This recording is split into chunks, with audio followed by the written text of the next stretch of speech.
이건 말이 안 돼요. 이게 무슨 유언장이에요? 평화로운 추석 아침, 제사상 앞에서 터져나온 큰며느리의 절규였습니다. 3년 전 돌아가신 시아버지의 제사를 지내기 위해 모인 가족들. 하지만 시어머니가 갑자기 꺼내든 봉투 하나가 모든 것을 바꿔놓았죠. 너희 아버지가 남기신 게 있다. 그 안에는 놀라운 내용의 유언장이 들어 있었는데요. 장남이 아닌 둘째가 집을 물려받고 막내가 가장 많은 재산을 가져간다는 내용이었습니다.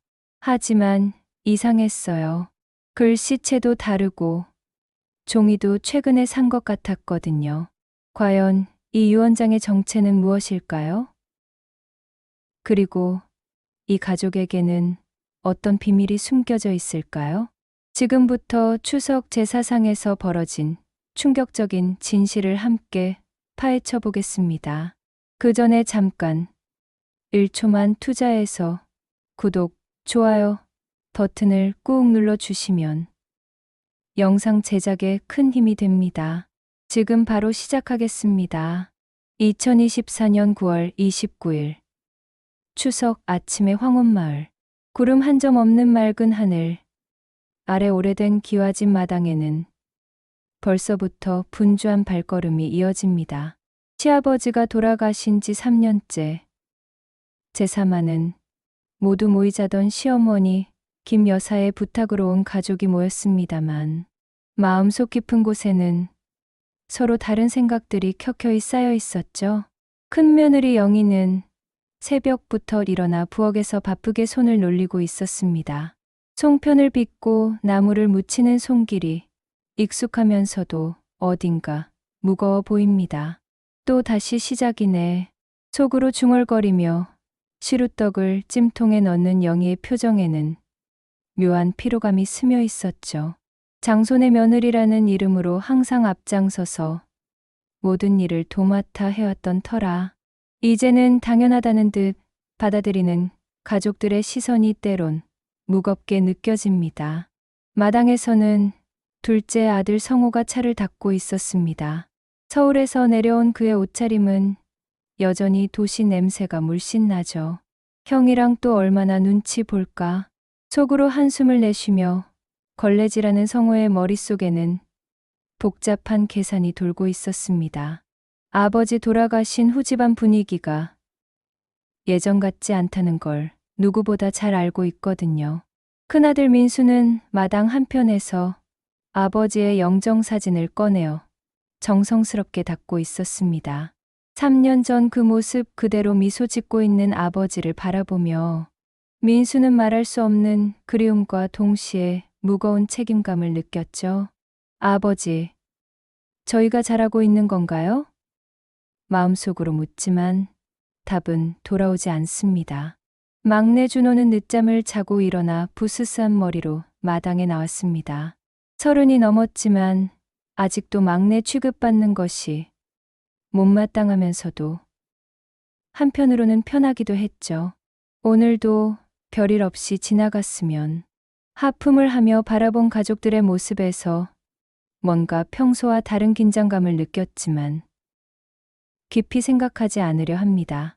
시어머니 김 여사는 안방에서 한복을 차려입으며 거울을 바라보고 있었습니다.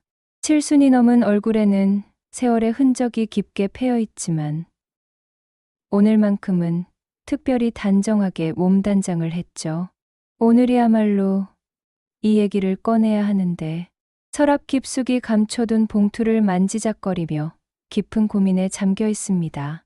아침 10시가 되자 가족들이 본격적으로 제사 준비에 나섰습니다. 영희는 능숙한 솜씨로 제사상을 차리기 시작했고 남자들은 제사에 필요한 술과 과일을 정리했죠. 겉보기엔 평화로운 추석 아침의 풍경이었지만 각자의 마음속에는 서로 다른 생각들이 자리하고 있었습니다. 영희는 제사상에 올릴 나무를 정리하며 속으로 생각했습니다. 늘 큰집 하면서 모든 걸 우리 몫으로 떠넘기면서 정작 중요한 건 우리한테 얘기도 안 하잖아. 시아버지가 돌아가신 후 집안의 재산 정리에 대해서는 아무런 얘기가 없었던 것이 내내 마음에 걸렸거든요. 성우는 과일을 다듬으며 성들의 눈치를 살폈습니다. 형은 장남이라고 당당하고, 준호는 막내라고 귀여움받고, 나만 애매한 위치네. 둘째라는 위치가 가져다주는 미묘한 소외감을 느끼면서도 겉으로는 아무렇지 않은 듯 행동했죠. 제사 준비가 한창일 때 시어머니 김 여사가 조용히 방에서 나와 제사상을 바라보았습니다. 정성스럽게 차려진 상을 보며 마음이 무거워졌죠. 이제는 말해야 할 때가 왔구나. 품속 깊이 품고 있던 봉투를 꺼내어 들여다보며 오늘 일어날 일들을 예상하니 가슴이 두근거렸습니다. 점심때가 다가오자 마침내 모든 준비가 끝났습니다. 제사상에는 시아버지가 좋아하던 음식들이 정성스럽게 올려져 있었고, 가족들은 각자 한복으로 갈아입고 거실로 모여들었죠. 평온해 보이는 추석 아침이었지만 곧 일어날 예상치 못한 사건의 전조는 이미 공기 중에 떠돌고 있었습니다. 오후 1시, 드디어 제사가 시작될 시간이 되었습니다. 가족들이 모두 거실로 모여들어 제사상 앞에 자리를 잡았죠. 큰아들 민수가 제주가 되어 앞자리에 섰고, 그 뒤로 성우와 준호가 나란히 서 있었습니다. 며느리들과 손주들은 한 발짝 뒤에서 조용히 지켜보고 있었고요. 민수가 향을 피우고 절을 올리려는 그 순간이었습니다. 시어머니 김 여사가 갑자기 잠깐만이라고 말하며 앞으로 나섰죠. 가족들의 시선이 일제히 그녀에게 쏠렸습니다. 뭔가 이상한데? 성호가 속으로 생각하며 어머니의 표정을 살폈어요. 김 여사는 떨리는 손으로 한복 저고리 안쪽에서 하얀 봉투 하나를 꺼냈습니다. 봉투는 조금 낡아 보였지만 정성스럽게 봉해져 있었죠. 너의 아버지가 남기신 게 있다. 그녀의 목소리는 평소보다 훨씬 작고 떨렸습니다. 순간 거실 안의 공기가 달라졌어요. 제사를 지내려던 엄숙한 분위기는 어디론가 사라지고 묘한 긴장감이 감돌기 시작했습니다. 영희는 무의식적으로 목을 삼켰고 성호는 형과 동생의 표정을 번갈아 보았죠. 준호는 갑자기 안절부절 못하며 자리를 옮겨 앉았습니다. 어머니, 그게 뭐예요? 민수가 조심스럽게 물었어요. 김 여사는 대답 대신 제사상 위, 아버지의 영정사진 바로 앞에 그 봉투를 올려놓았습니다. 하얀 봉투가 제사상의 흰 보자기 위에 놓이자 마치 또 다른 재물처럼 보였죠. 아버지께서 돌아가시기 전에 마지막으로 써놓으신 거란다. 김 여사의 말에 가족들은 서로 눈빛을 주고받았습니다. 3년 동안 아무도 몰랐던 일이라니 모두가 당황스러웠거든요. 영희는 가슴이 두근거리기 시작했어요. 혹시 유언장인가? 마음속으로 생각하며 남편 민수의 얼굴을 훔쳐봤습니다. 민수 역시 굳은 표정으로 어머니를 바라보고 있었죠. 장남으로서 무엇인가 책임져야 한다는 부담감이 그의 어깨를 짓누르고 있었습니다. 성우는 속으로 복잡한 계산을 하고 있었어요. 아버지가 뭘 남기셨을까? 설마 재산 얘기는 아니겠지? 하지만 가슴 한편으로는 기대감도 스멀스멀 올라왔습니다. 둘째라는 애매한 위치에서 벗어날 수 있는 기회일지도 모르거든요. 준호는 손바닥에 땀이 나기 시작했습니다. 어머니와 나눈 몇 번의 은밀한 대화가 떠올랐거든요. 설마 어머니가 그걸 지금 꺼내시는 건 아니겠지? 불안한 마음에 무릎을 떨며 앉아 있었죠. 김 여사는 봉투를 올려놓고 나서 한참 동안 말이 없었습니다. 아버지의 영정사진을 바라보며 무언가 용기를 구하는 것 같았어요. 여보, 이제는 말해야 할 때가 온 것 같아요. 마음속으로 남편에게 말하며 깊은 숨을 들이쉬었습니다. 어머니, 뭔지 궁금해요. 빨리 보여주세요. 영희가 참지 못하고 말했어요. 다른 며느리들도 고개를 끄덕이며 동조했습니다. 이런 상황에서 혼자만 모르고 있을 수는 없잖아요. 손주들마저 어른들의 분위기가 이상하다는 걸 느끼고 조용해졌습니다. 평소 같으면 뛰어다니며 떠들었을 텐데 오늘은 모두가 숨죽이고 있었거든요. 김 여사가 마침내 입을 열었습니다. 너의 아버지가 마지막에 이런 말씀을 하셨단다. 내가 죽은 후에 아이들이 싸우지 않게 해달라고. 그래서 이걸 미리 써놓으셨어. 그녀의 목소리는 점점 작아졌고 눈시울이 붉어졌어요. 민수가 봉투를 향해 손을 뻗었습니다. 제가 열어봐도 될까요? 김 여사는 고개를 끄덕였고 다른 가족들도 조용히 지켜보았죠. 민수의 손이 봉투에 닿는 순간 모든 사람들의 시선이 그곳에 집중되었습니다. 봉투 안에서 나온 것은 예상대로 편지였어요. 아버지의 친필로 쓰인 것 같은 글씨가 보였습니다. 민수는 편지를 펼치기 전에 한 번 더 가족들을 둘러보았어요. 이제 돌이킬 수 없겠구나. 속으로 생각하며 조심스럽게 종이를 펼쳤습니다. 제사상 위에 봉투 하나가 가져온 변화는 상상 이상이었어요. 평범한 추석 제사는 어느새 가족들의 운명을 가를 중요한 순간으로 바뀌어 있었습니다. 모두가 숨을 죽이고 기다리는 가운데 민수의 입에서 첫 번째 문장이 흘러나오려 하고 있었죠. 민수는 떨리는 손으로 편지를 펼쳤습니다. 아버지의 익숙한 글씨체가 눈에 들어왔지만 평소보다 조금 흔들리는 듯한 느낌이었어요. 나이가 들면서 손이 떨렸던 모양이죠. 민수는 목을 가다듬고 소리내어 읽기 시작했습니다. 사랑하는 내 자식들에게. 첫 문장부터 가족들의 마음이 뭉클해졌어요. 아버지의 목소리가 들리는 것 같았거든요. 아빠가 이 글을 쓰는 지금 너희들 얼굴이 하나하나 떠오른다. 민수야, 장남으로서 늘 고생이 많았다. 성호야, 중간에 끼어서 힘들었을 텐데 묵묵히 잘 버텨줬다. 준호야, 막내라고 응석 부렸지만 착한 마음만은 누구 못지않다. 가족들의 눈시울이 붉어지기 시작했어요. 3년 전 아버지의 따뜻한 말씀이 되살아나는 것 같았거든요.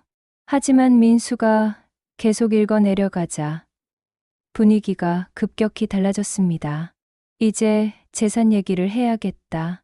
이 부분에서 모든 사람들이 긴장했어요. 영희는 무의식적으로 주먹을 쥐었고 성호는 몸을 앞으로 기울였습니다. 준호는 안절부절 못하며 자리를 계속 바꿔 앉았죠. 우선 큰집 민수에게는 서울 아파트와 논 한마지기를 물려준다. 민수가 읽는 자신의 이름 부분에서 잠깐 멈췄어요. 영희는 안도의 한숨을 내쉬었습니다. 역시 장남은 장남이구나. 하지만 기쁨도 잠시. 다음 문장이 모든 걸 뒤바꿔 놓았거든요. 둘째, 성호에게는 시골집과 밭 2마지기를 준다. 성호의 눈이 휘둥그레졌어요. 시골집이라니. 이 집 말인가요? 예상보다 훨씬 많은 몫이었거든요. 성호의 아내가 옆에서 놀란 눈으로 남편을 쳐다봤습니다.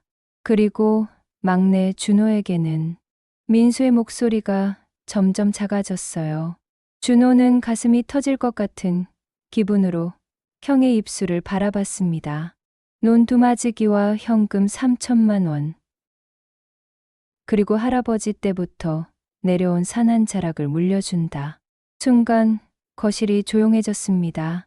너무 조용해서 벽시계 소리까지 또렷하게 들렸어요. 영희의 얼굴이 점점 굳어지기 시작했습니다. 잠깐. 뭔가 이상한데? 머릿속으로 재산을 계산해보니 막내가 가져가는 몫이 만만치 않았거든요. 어머니, 이게 무슨 말씀이에요? 영희가 참지 못하고 목소리를 높였어요. 장남이 집을 물려받는 게 당연한 거 아닌가요? 그런데 둘째가 집을 가져간다고요? 성우도 당황한 기색이 역력했습니다. 형, 이거 정말 아버지가 쓰신 거 맞아? 아버지가 평소에 하시던 말씀과는 너무 다른데? 준호는 얼굴이 새하얗게 질렸어요. 어머니와 미리 짠 각본과는 전혀 다른 내용이 나오고 있었거든요. 어머니? 하고 김 여사를 바라봤지만 김 여사는 고개를 숙이고 있을 뿐이었습니다. 민수는 편지를 다시 들여다봤어요. 이상하네. 아버지 글씨 같기도 하고 아닌 것 같기도 하고. 자세히 보니 평소 아버지의 필체와 미묘하게 다른 부분들이 눈에 띄었거든요. 영희가 벌떡 일어서며 소리쳤습니다. 이건 말이 안 돼요. 어머니, 정말 아버님이 이런 말씀을 하셨다고요?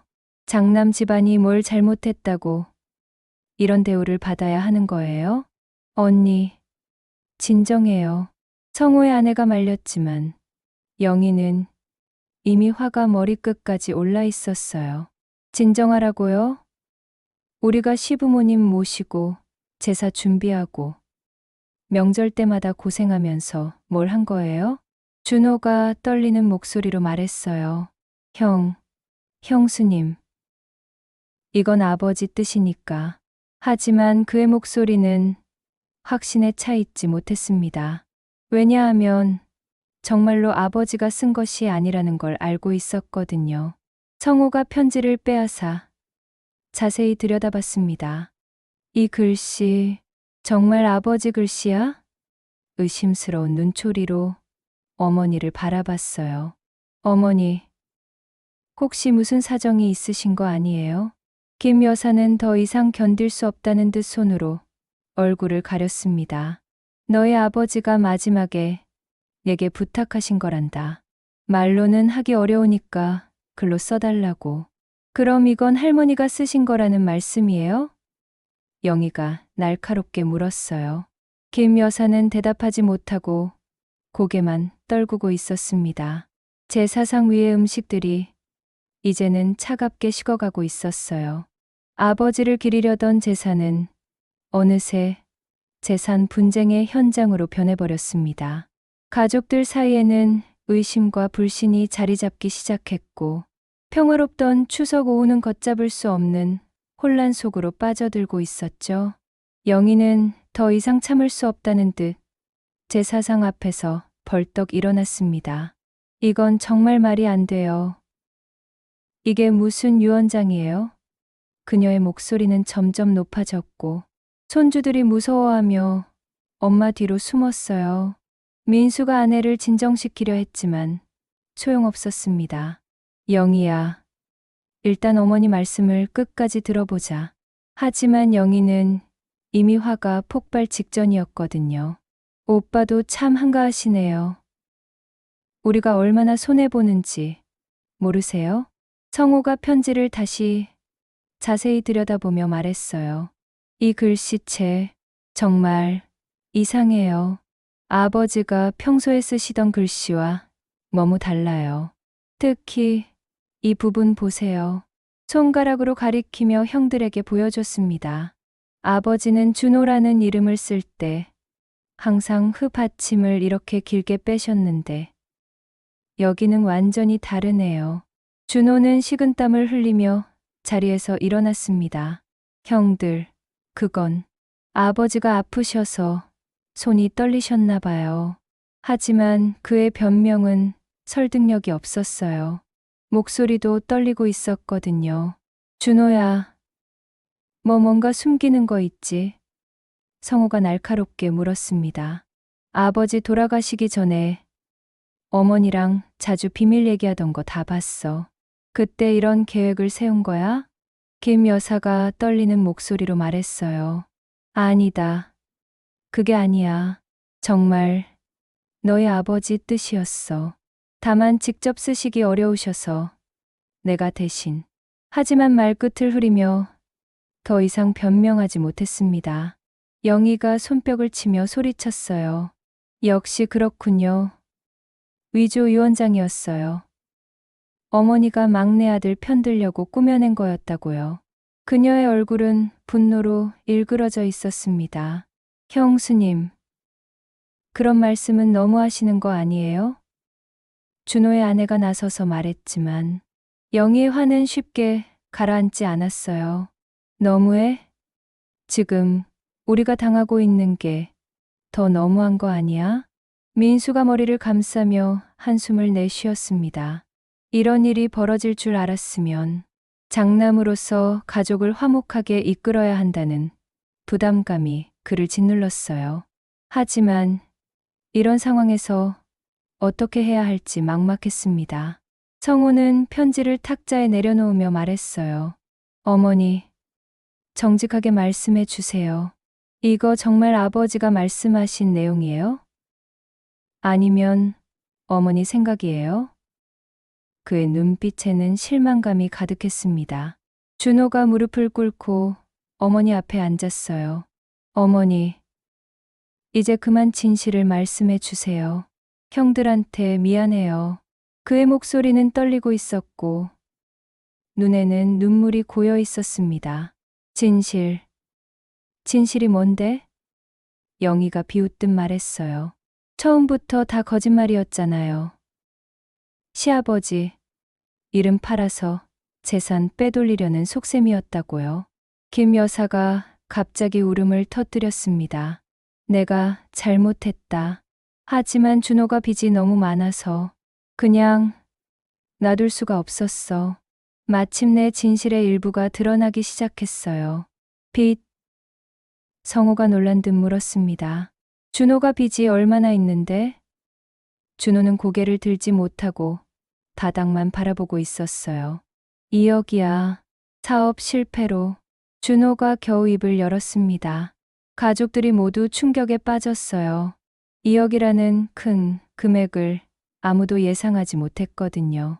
영희가 어이없다는 듯 웃었어요. 그래서 우리 몫까지 빼앗으려고 한 거예요? 본인 빚 때문에 가족들을 속인 거라고요? 그녀의 목소리는 차갑고 날카로웠습니다. 형수님, 저도 어쩔 수 없었어요. 집까지 담보로 잡혀서. 준호가 울먹이며 말했지만 이미 가족들의 신뢰는 바닥까지 떨어진 상태였어요. 성호가 주먹을 쥐며 말했어요. 그렇다고 이런 식으로 해도 되는 거야? 아버지 이름까지 사용해서. 분노와 실망이 뒤섞인 그의 목소리에는 깊은 상처가 담겨 있었습니다. 제사상 위의 과일들이 그대로 놓여 있었지만 이제 아무도 제사에 신경 쓰지 않았어요. 가족들은 서로를 원망하고 의심하며 돌이킬 수 없는 강을 건너고 있었습니다. 평화로웠던 추석 오후는 완전히 전쟁터로 변해버렸죠. 절망에 빠진 거실에서 한동안 아무도 말을 하지 않았습니다. 준호는 바닥에 엎드린 채 흐느끼고 있었고 김 여사는 남편의 영정사진만 바라보며 눈물을 흘리고 있었어요. 그때 갑자기 영희가 조용한 목소리로 말하기 시작했습니다. 시어머니, 막내 때문에 이런 일을 꾸미셨다고 하는데 영희의 목소리는 분노보다는 깊은 슬픔이 배어 있었어요. 정작 시아버지께서 살아계실 때 늘 하신 말씀 기억하세요? 김 여사가 고개를 들어 며느리를 바라봤습니다. 영희는 제사상 위에 아버지 사진을 가리키며 계속 말했어요. 시아버지께서 늘 말씀하셨잖아요. 재산 같은 건 언젠가 다 없어져도 되지만 너희 형제가 흩어지면 그게 가장 큰 불행이다라고. 민수의 눈에도 눈물이 고이기 시작했습니다. 아버지의 그 말씀을 누구보다 잘 기억하고 있었거든요. 맞아. 아버지가 돌아가시기 전 마지막에도 그런 말씀을 하셨어. 성호가 주먹을 풀며 깊은 한숨을 내쉬었어요. 우리가 지금 뭘 하고 있는 거지? 아버지가 가장 원하지 않으셨던 일을 하고 있잖아. 그의 목소리에는 자책감이 가득했습니다. 준호가 고개를 들며 형들을 바라봤어요. 형들, 저 정말 미안해요. 하지만 정말 어쩔 수 없었어요. 빚쟁이들이 어머니까지 협박하기 시작했을 때 저는 정말 죽고 싶었어요. 그의 고백에는 절절한 진심이 담겨 있었습니다. 김 여사가 떨리는 목소리로 말했어요. 준호가 자살까지 생각한다고 했을 때 내가 너무 무서웠거든. 막내를 잃을 바에야 차라리. 어머니의 절박한 심정이 전해졌습니다. 영희가 고개를 끄덕이며 말했어요. 시어머니 마음은 이해해요. 하지만 왜 우리한테 말씀 안 하셨어요? 우리도 가족인데. 그녀의 목소리는 이제 원망보다는 안타까움이 더 컸어요. 민수가 준호에게 다가가서 손을 내밀었습니다. 일어나, 준호야. 이제 진실을 다 말했으니까. 준호는 형의 손을 잡고 천천히 일어났어요. 형, 정말 미안해. 성호도 가까이 와서 동생의 어깨에 손을 올렸습니다. 2억이 그렇게 큰 돈이야? 형들이 있는데 왜 혼자 끙끙 앓았어? 그의 목소리에는 동생을 향한 따뜻함이 되돌아오고 있었어요. 하지만 형들도 각자 형편이 어려운 걸 알고 있었거든요. 준호가 고개를 숙이며 말했습니다. 특히 큰형은 애들 교육비에 집 대출금까지. 제가 어떻게 도움을 청해요? 영희가 웃으며 말했어요. 그런 생각을 했구나. 바보야. 우리가 언제 돈 때문에 가족을 포기한다고 했어? 그녀의 말에 준호는 더욱 미안해했습니다. 김 여사가 며느리들에게 고개를 숙였어요.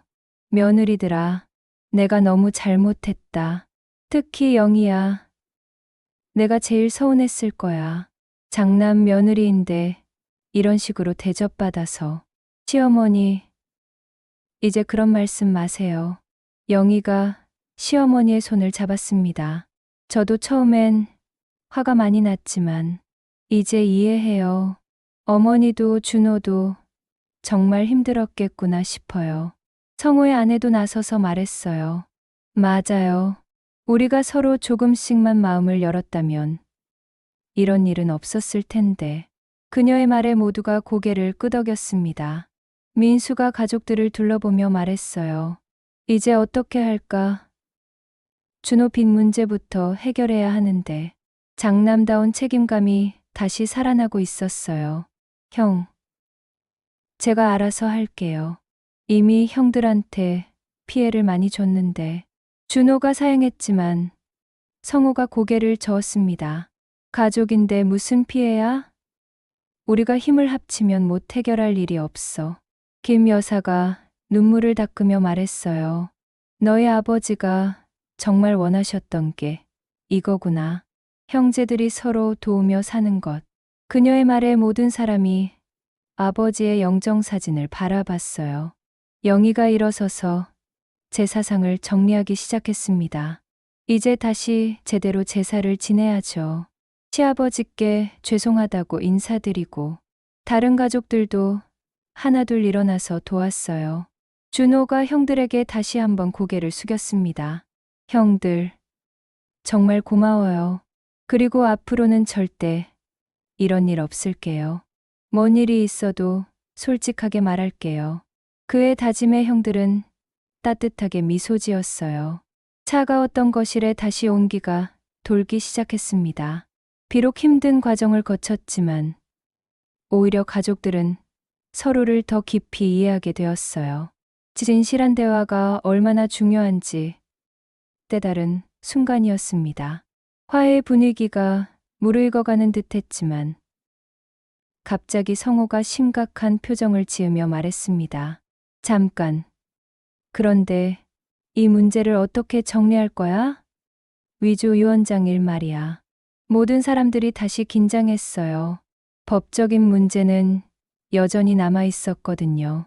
민수가 고민에 빠진 표정으로 말했어요. 그러게, 이게 알려지면 정말 큰일 날 수도 있어. 문서 위조죄는 생각보다 심각한 범죄거든. 장남으로서 가족을 지켜야 한다는 책임감이 다시 무겁게 다가왔습니다. 영희가 불안한 목소리로 물었어요. 그럼 정말 준호가 감옥에 들어갈 수도 있다는 말씀이에요? 화해는 했지만 현실적인 문제는 여전히 해결되지 않았거든요. 준호가 각오를 다진 듯 말했습니다. 형들, 저는 어떻게 되든 상관없어요. 제가 저지른 일이니까 책임질게요. 다만 어머니만은 그의 목소리는 떨리고 있었지만 결의에 차 있었어요. 김 여사가 아들을 붙잡으며 울었습니다. 안 돼. 내가 시킨 일인데 내가 혼자 책임질 순 없어.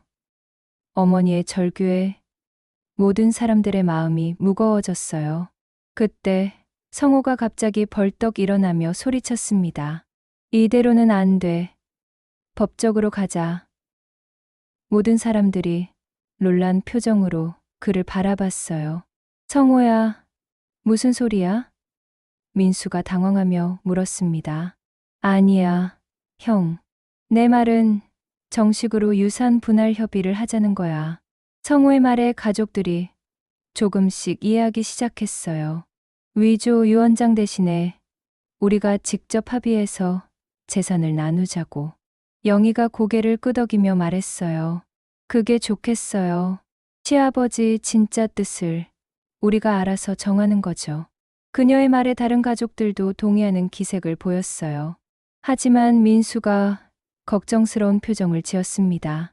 그런데 우리끼리 합의한다고 해서 위조 유언장 문제가 없어지는 건 아니잖아. 현실적인 문제를 지적했어요. 준호가 무릎을 꿇으며 형들에게 말했습니다. 형들, 제가 자수할게요.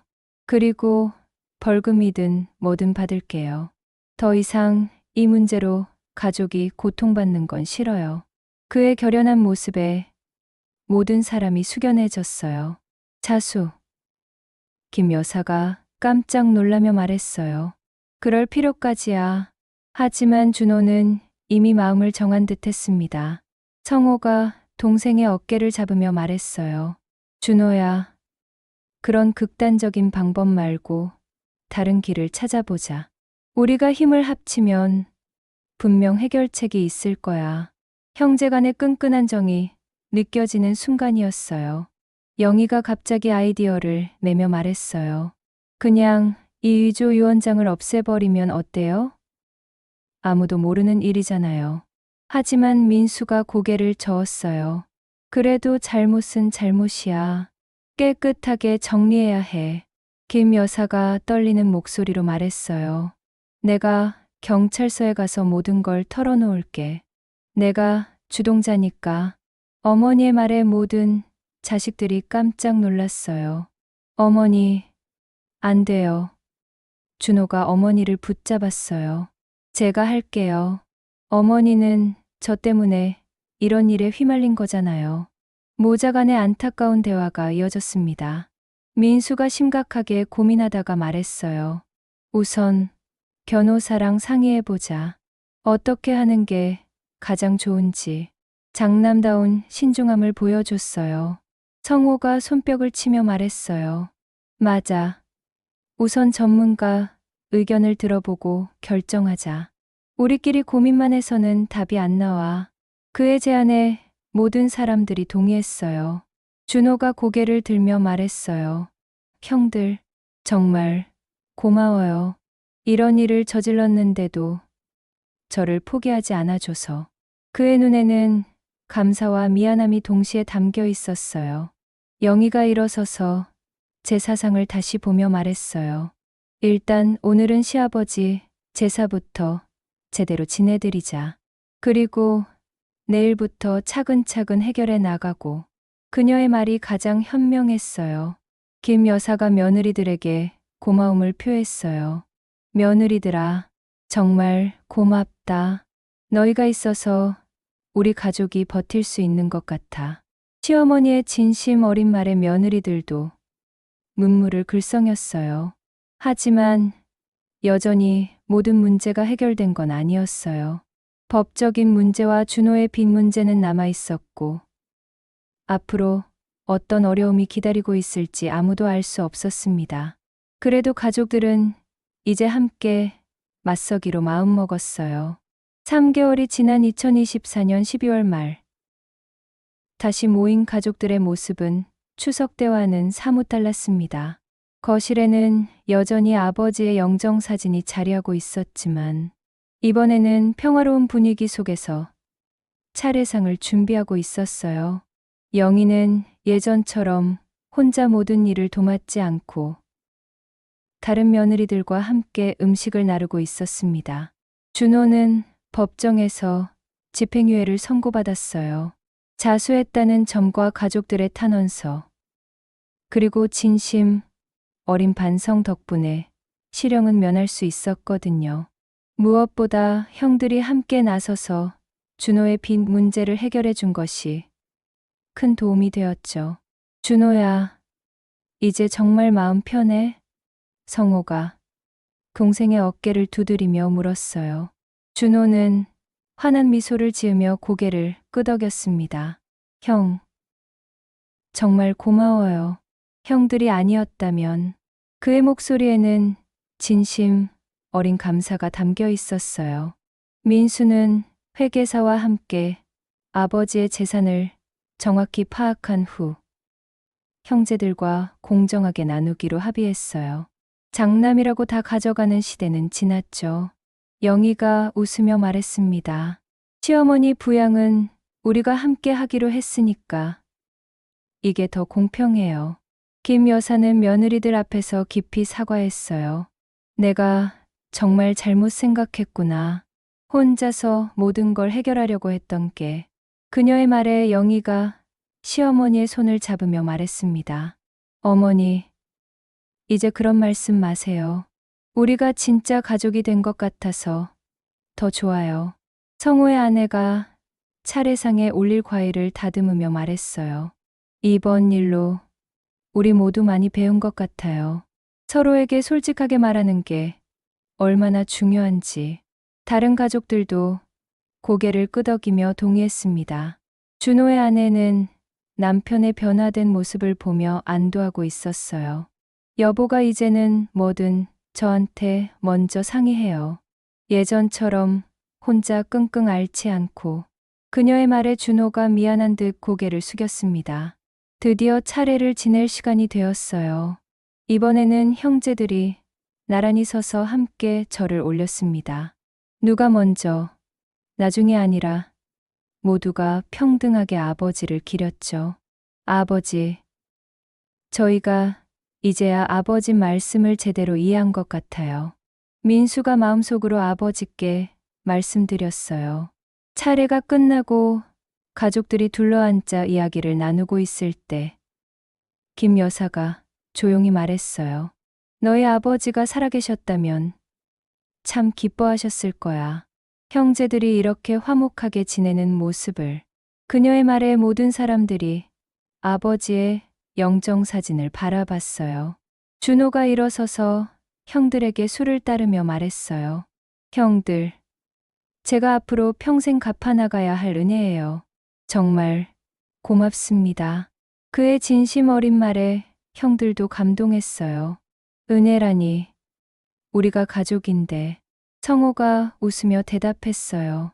앞으로는 뭔 일이 있어도 혼자 고민하지 말고 형들한테 말해. 알겠지? 준호는 눈물을 글썽이며 고개를 끄덕였습니다.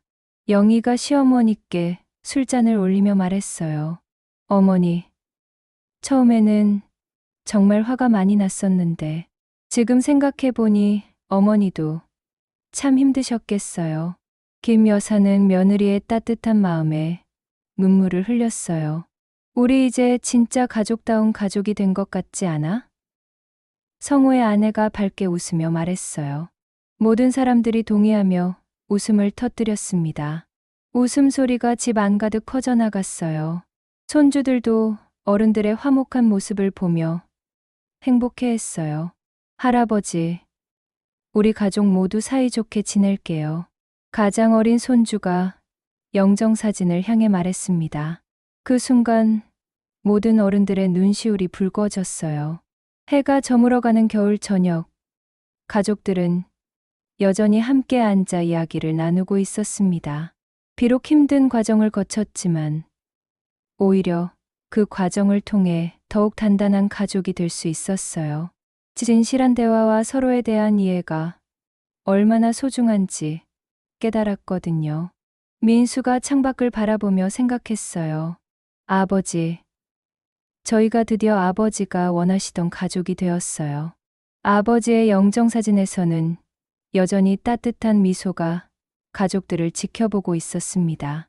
제사상은 이제 정말로 가족을 잇는 상징의 자리로 돌아왔어요. 재산을 두고 다투는 전쟁터가 아니라 서로를 사랑하고 아끼는 마음을 확인하는 소중한 공간이 된 것이죠. 가족들은 앞으로도 이 자리에서 계속 만나며 아버지의 가르침을 기억하고 실천해 나갈 것입니다.